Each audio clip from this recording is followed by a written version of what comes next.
Joining me now is Avi Mayer. He is the editor-in-chief of the Jerusalem Post. So, Avi, how's the mood among Israelis changed over the past month? It seems as though it's probably been somewhat of a roller coaster ride, the start of the war, the ceasefire, the release of some hostages, but now it seems as though things are back to where we started.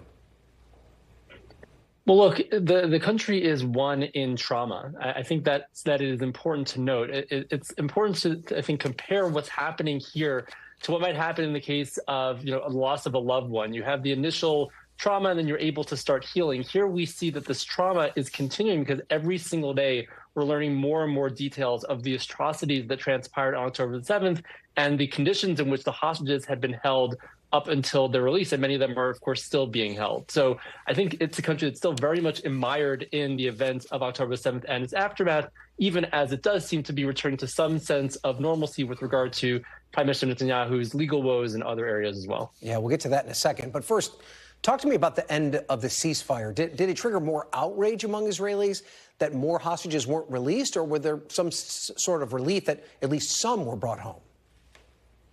Well, certainly there's immense relief of every single hostage brought home, especially the women and children who we have seen return to their families.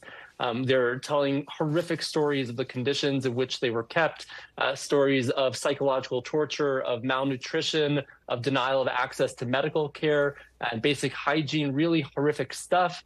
And of course, there's deep, deep concern about the well-being of those hostages who are still being held. Over 100 hostages who are still being held by Hamas in Gaza and by other terrorist organizations. I would say that there is perhaps frustration about the failure of Hamas, which of course is not a reliable partner to begin with, but to follow through with its commitments as part of the ceasefire. Israel, of course, did uphold its part of the agreement by holding fire, ensuring that it wasn't engaging in activities in Gaza at the time, whereas Hamas reneged on the last group of hostages it was supposed to have held over at that time. And there's hope, of course, that will be renewed at some point in the near future. We don't know exactly when that will be. All right, let's get to the legal trouble now for the Prime Minister, Benjamin Netanyahu.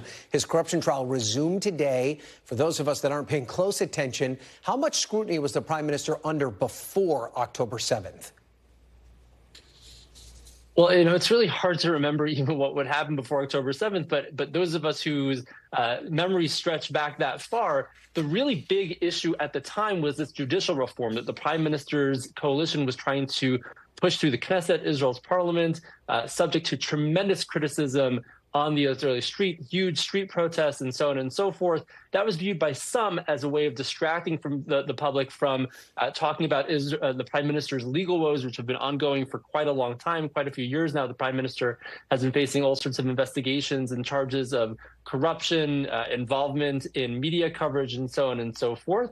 I think that's a little bit overstated. I don't think that the judicial reform was in itself created in order to distract the public from its legal woes, but it was perhaps convenient in that respect. But now we see that legal proceedings, which had been frozen in the aftermath of October 7th, when all the courts were basically put on hold for anything but the most immediate needs, are being restarted. And so there is now increased scrutiny on the Prime Minister and on his history of engaging in these activities, which of course have been subject to judicial review over the years. So give us a sense of what Netanyahu's standing in the public eye is like these days.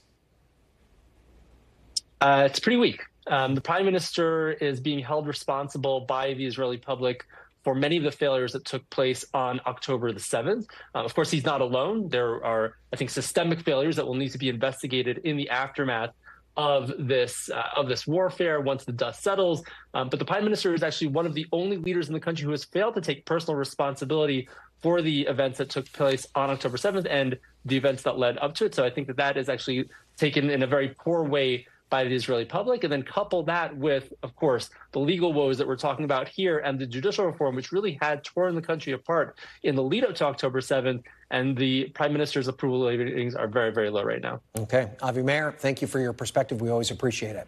Thanks for watching. Stay updated about breaking news and top stories on the NBC News app or follow us on social media.